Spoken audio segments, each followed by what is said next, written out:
What up, everyone? Shakiel Mahjouri here for CBS Sports, and you know who this is. He is the UFC's #2 ranked featherweight contender, fighting Josh Emmett for the interim UFC featherweight championship at UFC 284 on February 11th. Some people tell me I am a much less handsome version of Pantera, Yair Rodriguez. How's it going, my man? Good. How are you, brother? I'm Thank you doing for. well. You are in Bali, enjoying the warm weather. What's the timeline? When are we going to make our way over to Australia for this big fight? Yeah, I think we're planning to head there this next Tuesday, so we're not far away. Very nice. Now, I was very excited when I saw this fight come together for two reasons. One, Yair is someone who we've had our eyes on for a very long time, wondering when he was going to finally get that title shot. And Josh Emmett is a guy who's very quietly been sort of persevering and making his way up. You had what I think, the fans were hoping was going to be a fight of the year contestant versus Brian Ortega. Brian unfortunately got injured early in that fight. Coming out of it, what did you think that the UFC was going to do with you after that Brian Ortega fight? Obviously you won, but the circumstances were sort of weird. Did you think that a title shot was coming? Yeah, I knew that it was an opportunity to get to the title shot, the Brian Ortega fight, and I was sure that whomever won that fight, was going to get the shot. So I won the fight, whatever was the case. I won the fight, and we're here now. I think the odds makers and a lot of people are sort of counting Alex Volkanovski out of his fight against Islam Makhachev. But let's say Volkanovski does win and becomes the lightweight champion. What do you think the featherweight division is going to look like? Do you think that he'll come back down to fight you? Do you think you might just get upgraded to world champion? I know you can't know for sure, but if you had to guess, what happens if Volkanovski wins? I think I there's a really small amount of fighters that can hold two divisions because it's super hard.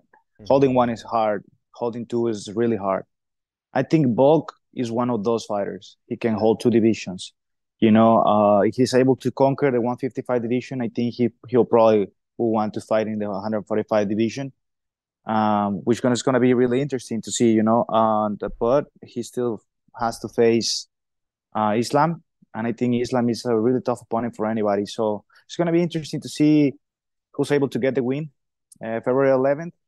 I wish him the best. Hopefully he wins, because if I ever get the opportunity to face him, it will be a bigger achievement, But I think he has a really, really tough opponent in front of him. Something that a lot of fans took notice in, I think the Max Holloway fight was very, very big for you. Obviously, that fight didn't go your way, but it really, I think, to a lot of analysts, showed that Yair Rodriguez is truly ready to do this on a world caliber level. And one thing that stood out to a lot of people was how much your cardio had improved, how you were able to consistently fight for 5 hard rounds against a guy in Max Holloway who never really gets tired. What, if anything, sort of changed, or did you refocus in your training camp that has allowed you to fight for so hard over the course of 25 minutes? Yeah, my training is always like I want to like to say the same. I'm always trying to improve things, improving things. But one thing is for sure, like 25 minutes, I can fight. I will be able to fight 25 minutes. This is what I do for a living. So I understand people is like, oh, what is he gonna do in a 25-minute round, uh, a 25-minute fight? I mean, that's what we live for. We prepare for this, so it will never be like an issue. Of course, you're gonna get tired.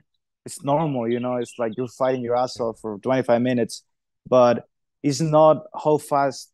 It's not about how fast you get tired. It's about how good you can hold when you're tired. Mm. How much you can push in there. So you know, and I'm pretty sure that I can do it really hard. I have no doubt on that. I'm a big Yair Rodriguez fan for what he delivers in the ring. I'm a big Josh Emmett fan because that guy is rid- almost like superhuman tough. He got his face broken all over the place by Jeremy Stevens, comes back from that, beats Shane Burgos with a blown out knee. What are you expecting from Josh Emmett when come fight night? Because that guy has a heart among all hearts. Yeah, exactly that. What you say, I expect the superhuman that you're talking about. I expect that the best version of himself because I don't really look down to to anybody. I'm not looking past through this guy. I am sure of what he's capable of doing to deliver the hard punches and the cardio and all the abilities that he has. And I'm sure he's a great opponent. But I'm here to win as well. He's here to win. I'm here to win as well. So it's gonna be a war. I am a very big believer in you learn more from failure than in success. And I couldn't help but think back to the Frankie Edgar fight. If you could have a conversation with the Yair Rodriguez going into that fight, what would you tell him? Just focus on the present. Don't think about what's ahead of you. Just think about what you have right here, right now. Like talking to you, enjoying my coffee. That's it. There we go. So how many coffees have you had today, Yair? That's my second one. But just like recently served, so it's like my second. Yeah, So I'm I trying mean, to keep. I'm like 19 hours ahead of my time, so I'm just trying to like during the day to stay awake as much as possible and then get a good rest at night. So that's what I'm doing right now. Yeah, I mean, let me tell you, every year it goes from 1 cup to 2 cups, and I keep trying to stop myself, but I can't. I love it. I love it. It It's makes me feel good. delicious, delicious. I like the flavor. Delicious. Yeah, how do you take your coffee? Sugar, cream, black? Just black. Okay, Just that's black. good. It's Sometimes a good. little bit of a almond milk, stuff like that. It's simple. All right, I'm on the same page as you.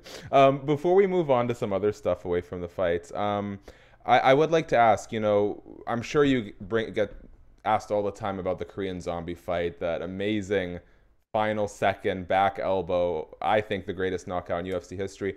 But I had a number of fans reach out to me when I told them I was going to interview you, and they picked up on something in round five.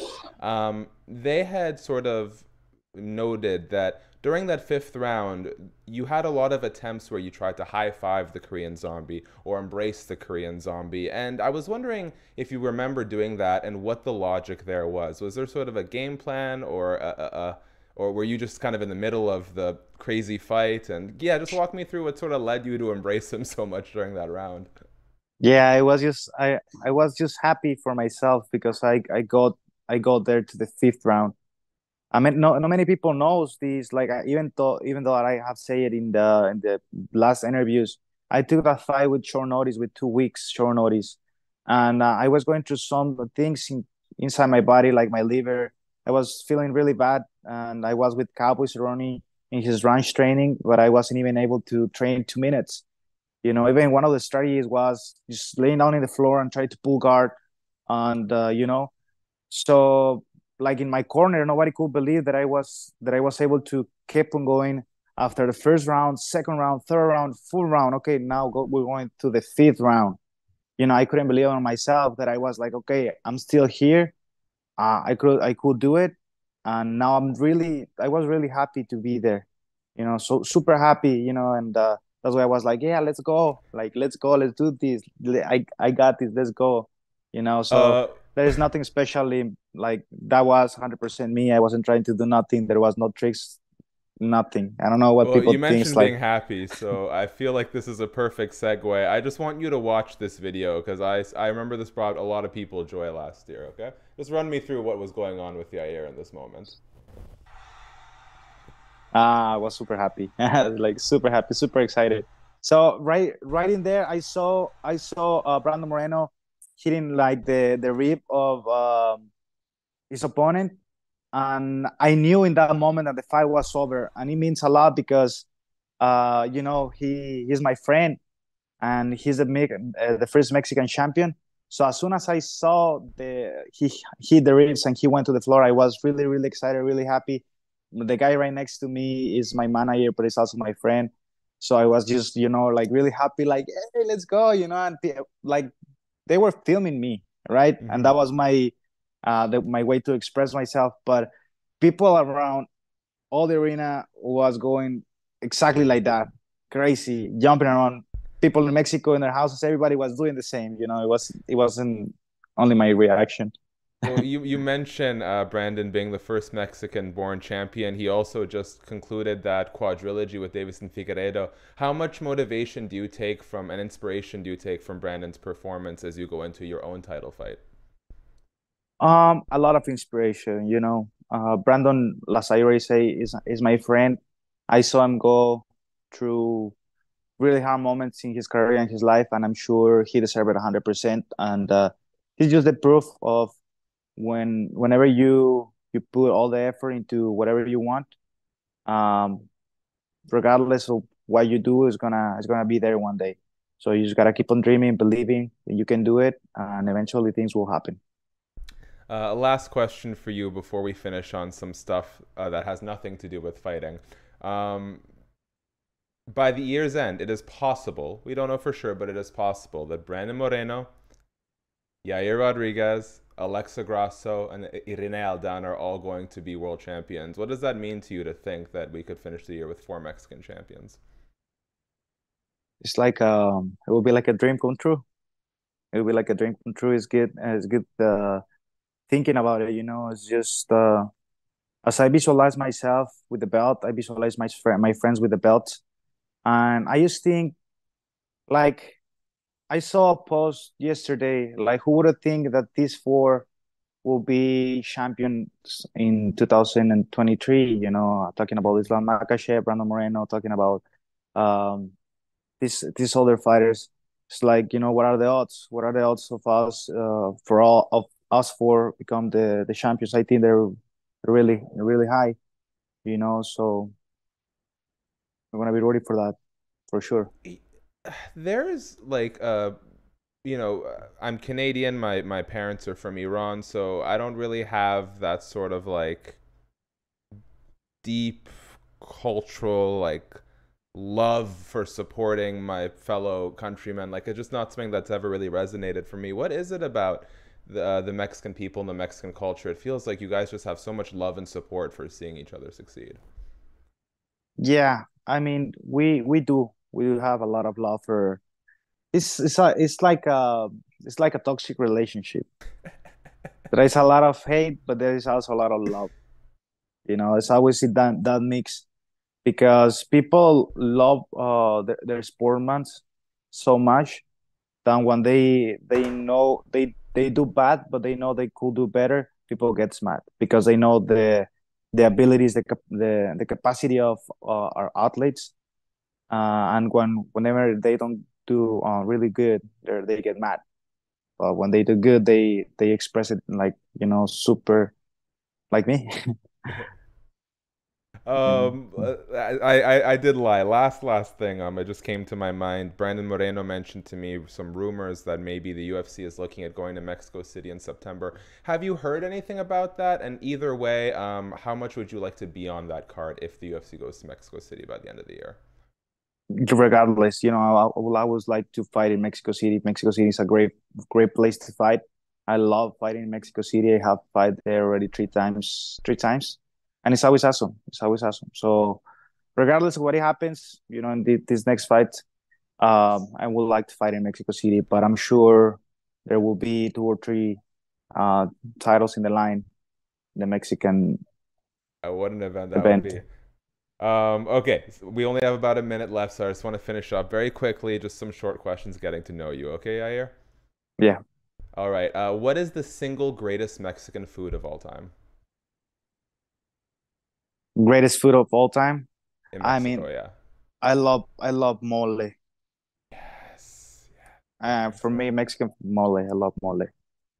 Yeah. Shout out to my friend Marian. She promised she'd make me her grandmother's chilaquiles recipe whenever I'm done with Ooh. my diet. So Chilaquiles are perfect as well. perfect. What did your parents do for a living, if you don't mind sharing, or do? No, no. My mom works for like the government. It's like an institution that teaches like adults. Um, I don't like people that didn't have school like growing up or Mm-hmm. whatever. Like, you know, they try to teach them and get them their certificate, their school degree or whatever it's called. And my dad, and we have a holistic store, like natural store. We sell natural products, you know, herbs and stuff. And my dad works with wood, like lumber. Very That cool. that's what we do for a living as well. What was your first job growing up? First job growing up, when I was a kid, I used to I don't know if you guys have it, whatever, like in the US and stuff. Like in Mexico, there's called cerillitos, Okay. like the kids packing the in the store, in the big stores, like you pack Oh yeah, for yeah. people, you know. Wonderful. Oh, Yeah. very good. Nice. Actually, I used to work at a grocery store, so I have Yeah. similar memories. Who are the three greatest Mexican athletes of all time? Um,